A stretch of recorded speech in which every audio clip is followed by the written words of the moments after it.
Do you have someone in your life who just won't stop lying? Someone who always has an excuse ready. Imagine if someone could convince nearly 1,000 people to take their own lives, not by force, but by choice. Well, that's exactly what happened, and it all came down to some seriously messed up psychology. And for your information, these weren't just any mindless followers. These were ordinary people who seemed like they'd never give up their free will.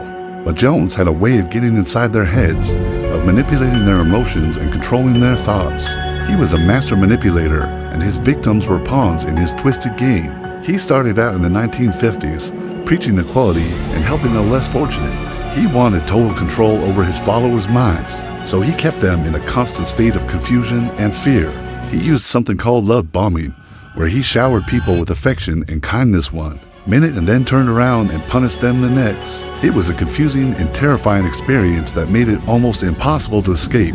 Many tried, but they were met with threats, violence, or even death. Jones had a way of making anyone who left look like the villain. People flocked to him because he made them feel seen and heard. He offered a sense of belonging that was hard to resist.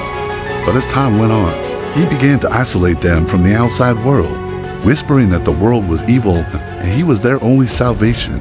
Slowly but surely, he cut them off from their old lives and moved them to a remote jungle in Guyana, which he named Jonestown. There, he kept a tight grip on everyone, controlling what they ate, when they slept, and even who they talked to.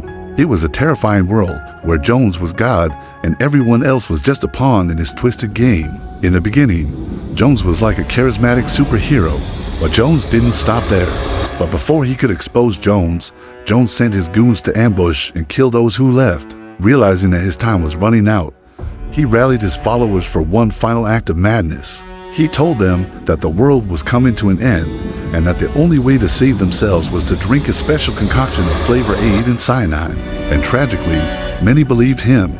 Parents drank the poison first, then forced their own children to do the same.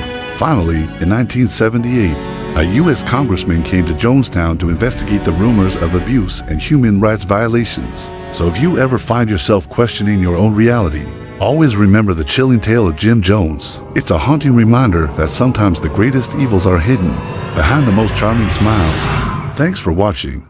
Subscribe because we post thrilling stories like this every week.